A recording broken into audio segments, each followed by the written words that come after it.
Mazarab. Yeah, good morning. Yeah. I want to ask you, who is the Igbos now? The Igbos are great people. The Igbos are the Jews. The Igbos migrated from Israel. And in no distant time, Igbos will emancipate globally. The whole world will actually know that the Igbos are Igbos. What about what the Igbos are going through in Nigeria? What a great man of God, a white evangelist said about Igbo is what is trending on social media. That time shall come, the whole Jews are going back home where they come from. And number one black Jews in Niger are the Igbos. And of course, you know what happened recently when Vladimir Putin, Russian president, came out and told Europe that, Europe, you are afraid, I'm going to tell Africa the truth. Jesus Christ is black. So the kind of black that Jesus comes from is brown. The Igbo man is brown. The Igbo man is not black. So African man, stop seeing Jesus Christ white skin. No. God knows the real reason why he brought him into this world in black skin, brown skin, Igbo man color. Igbo man get white, Igbo man get red. Igbo color. Igbo man, they red, white, brown, black. Now Igbo man, the largest black race in Africa. They are everywhere all over the world. So I want everybody to see how the black evangelist, a pianist, a gospel musician throw light on how Igbos are going to emancipate very soon, especially when the whole Jews all over the world are going back to Israel. Because Israel is emancipating very soon. That is manifestation of Son of Man, Son of God. It is at the corner.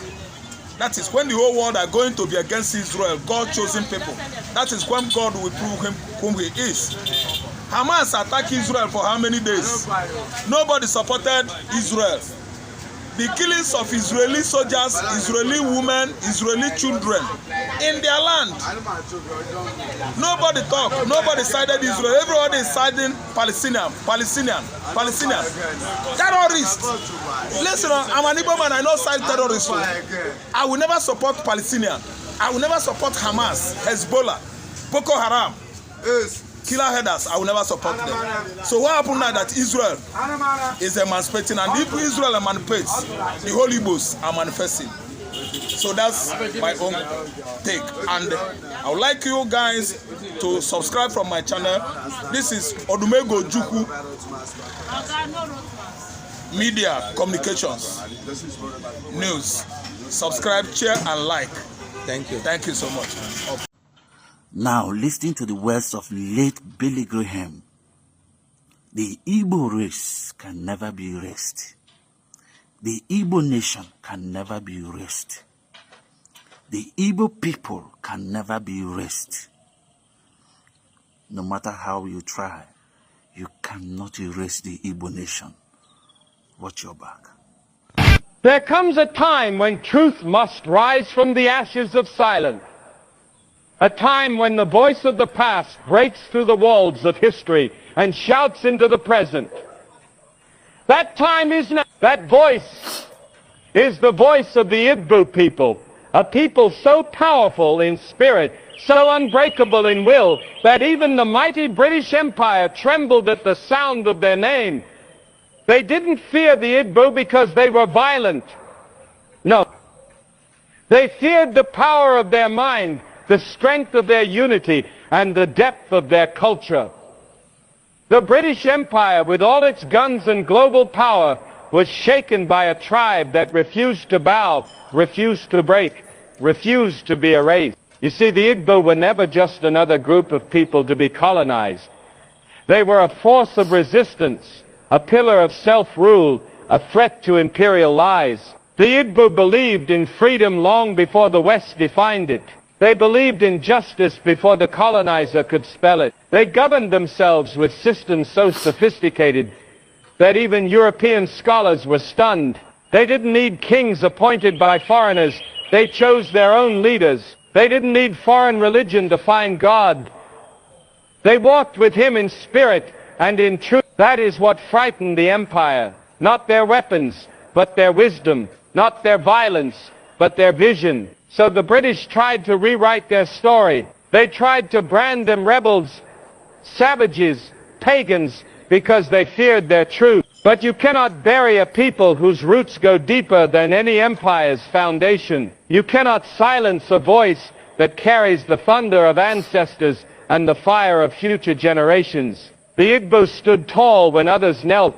They fought back when others surrendered. They dared to say no to injustice, even when the price was blood. That is why they were sold in chains across the Atlantic, because colonizers feared what would happen if the world saw their strength. That is why the world has been silent about their legacy, because their existence exposes the lies of colonial narratives. But the truth is rising now. The descendants of the Igbo are rising. The world will know that the empire feared the Igbo, because the Igbo were never meant to be ruled.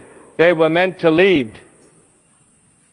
So if you are of Igbo blood, or African descent, or if your spirit yearns for justice, stand tall, walk proud. The legacy they tried to silence is roaring louder than ever. You are not the forgotten, you are the foundation. You are not a shadow of history, you are the light that history tried to hide. And when you walk with that knowledge, with that power in your chest, no empire, past or present, can ever make you feel small again. The British Empire feared the Igbo not for their weapons, but for their wisdom, self-governance, and unbreakable spirit. In a world where empires thrived on control, domination, and submission, the Igbo people represented everything that colonial powers could not predict, could not contain, and could not conquer. They were a people whose strength came not from brute force, but from an inner fire, the kind that refuses to be extinguished. The British were not intimidated by armies or battalions when they encountered the Igbo.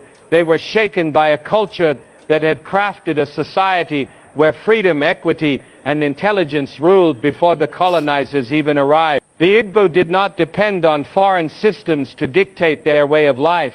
Their communities were built on sophisticated forms of decentralized government where every voice mattered. The elders were respected, the youth were empowered, and leadership was earned, not bought, not inherited, and certainly not forced by any outside throne.